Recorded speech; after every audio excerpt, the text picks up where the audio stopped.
The joys of living on a boat.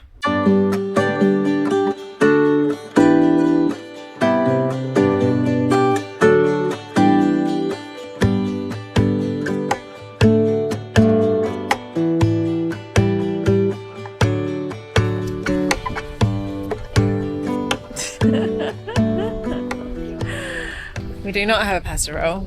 For those of you who might be asking. It's got legs. We just use our legs, and then if it's too hard, we climb in and out of the dinghy. The dinghy is like our pasta roll. We have a ladder.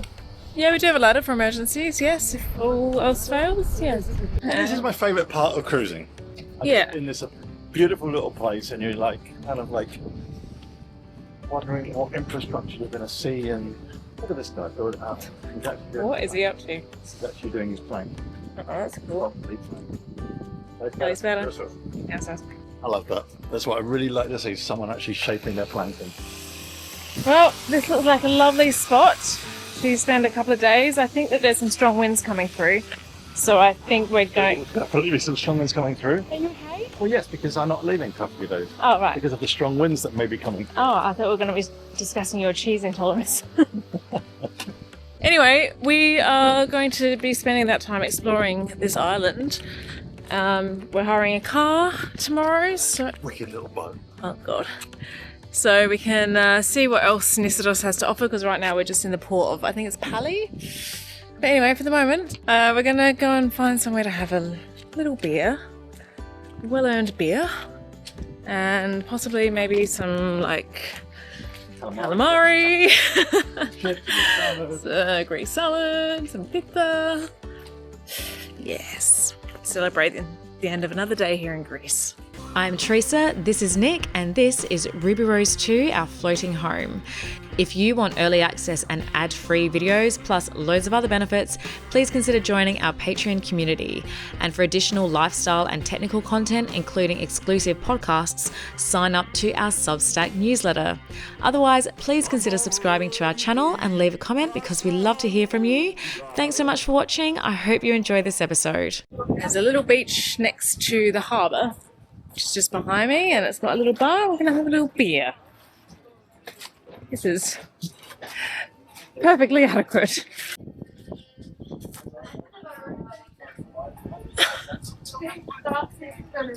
Nick just brought out a pair of my undies from the pocket of his pants. I didn't put them in there. They must have just worked their way in while they were both being washed. That was a surprise. They were just like my seamless granny pants. Seamless granny. Are you okay? Traumatized. Perfect. Thank you. Well, cheers. And here we are. 2 beers sunk. I'm going to show you our lives this evening. I have the Admiral sat there. Ruby Rose 2 is there.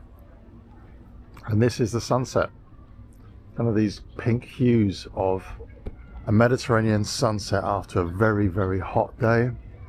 All these beautiful little wooden boats just bobbing around in the harbour. It is very, very serene.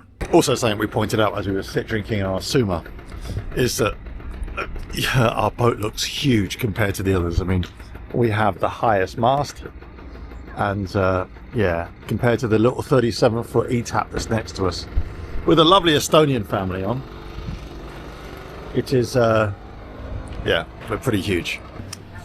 Terysa. I got distracted by the phone. Yes, you always do. We always forget to film because you're so busy like forcing it into your head. What do we have today? Okay, so we have something called imam aubergine. So it's an aubergine and onion stew. Stew, yes. Yeah. And then fresh grilled sardines. And then rabbit stifado. And stifado is generally a Greek dish, which is small onions. It's a stew with small onions. There's rabbit, onions, chips, grilled sardines, some aubergine stew, olive tapenade, fresh bread. And interestingly, like, we ordered this because we asked where, and basically the mama makes this. She said, "Mama makes this, Mama makes this." So these are home cooked dishes. that's how they taste, isn't it? And he also bought us this, which just reminds me of my student days in front of the gas fire with 2 knives. But nonetheless, it is actually coffee grounds and charcoal to keep the wasps away, because there's a wasp problem. This feels like very home cooked food.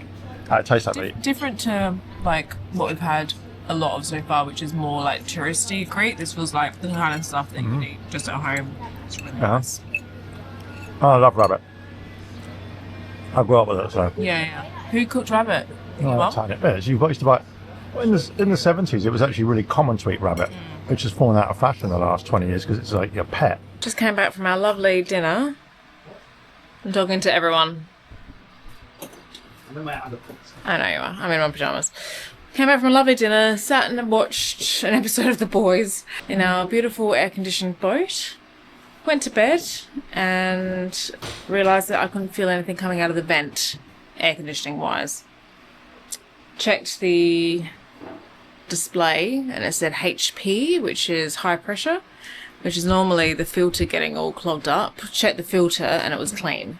So we've determined, after a little bit of investigating, that the inlet, the seacock, is probably blocked, which is clearly not great. It's 10 o'clock at night, and ideally we'd have air conditioning tonight. I mean, if we don't have air conditioning, obviously, you know, that's hardly like the end of the world. Just to have air conditioning is a massive plus, but yeah, it would be good after going through hours and hours of fuss this afternoon to get the shore power connected. It'd be nice, obviously, to get the air conditioning running, and regardless, obviously at some point we need to sort this out anyway. So Nick is in full like Mr. Fix-It mode, but this is the state of our hull. So this is the inlet hose here. Obviously it normally connects to this filter. This filter is clean. We thought it might be clogged up with shit, but it's clean. And Nick just tried blowing in the end of this and there was like massive resistance, so we think something is clogging up this seacock here. The joys of living on a boat. Right, this is your part over here. Okay.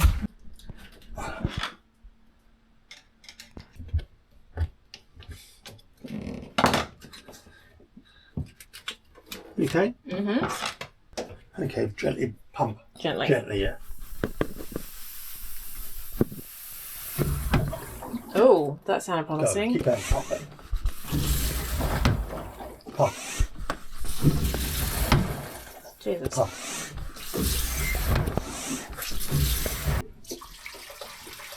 Yeah, it's pissing through now. Nope. Well done, Bubble. I wonder what it was. Anything when we use condom to a whole family of squid babies. Aww. It's probably a poor little fish. Still not working. Not pulling water through. No water coming out of the outlet. Why? What do? Don't know. Give me a mask.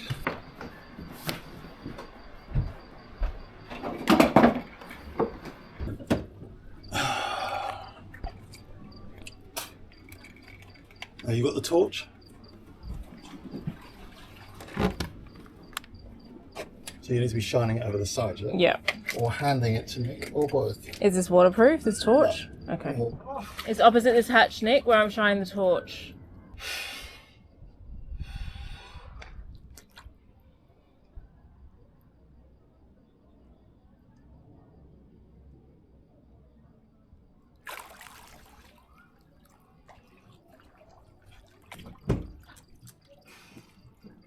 It's clear? Yep. Do you think it's a problem with the outlet side? Well, it's not drawing water through, so it's either the outlet or the inlet. Why? I'm going to try blowing it through again. Okay. We have a resolution. Basically, we took our old paddleboard pump, because basically I couldn't blow through the skin fitting, and there's not that much resistance, it's only this much pipe. Yeah. So we kind of like literally made a joint with the old paddleboard pump, because that's got a really high, it's double chambered. Yeah. And pumped that through, and after a while we just got clean air, and then I think there was an airlock in it as well, because we sucked air into the system. So there's all this, and so basically there was a delay between reconnecting the pipe, because there was lots of air going through, and then it just kind of like started flowing. Yeah. So I think that the pump, if it's got air in it, exactly like the pump for the water maker or the freshwater pump, if there's air in the pump, it just won't suck. And how do you resolve that? There's different ways of doing it. It normally resolves itself. Yeah. If it doesn't, one way you could resolve it is put positive pressure through a water hose put into the inlet and forcing the air. Yeah. But we didn't have to do that. No, it resolved itself. Okay. Touch wood. Touch wood. But surely, so we checked. One of the easy ways of checking whether it was working or not was to see whether there was water coming out of the outlet underneath the boat. In fact, I'll show you. Before it wasn't, and now it is. I don't know if you can see that actually. You can definitely hear it, I'm sure. So I'm not quite sure how the air conditioning works, but I do know we've got like 2 outlets that go underneath the hull, one on starboard, one on port, but we've only got 1 inlet, I think. We've definitely only got 1 pump. So anyway, we've got water coming out.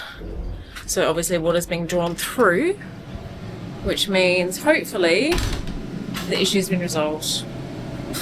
Please.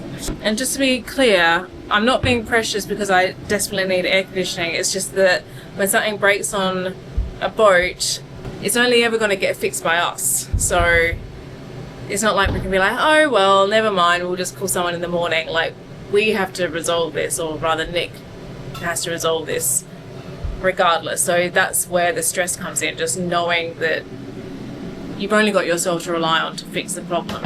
It's not so much us being precious, like, oh, we don't have air conditioning for one night. Like, that's okay. It's just a problem that we have to solve. But well done, you. I never would have thought in a million years to use this pump.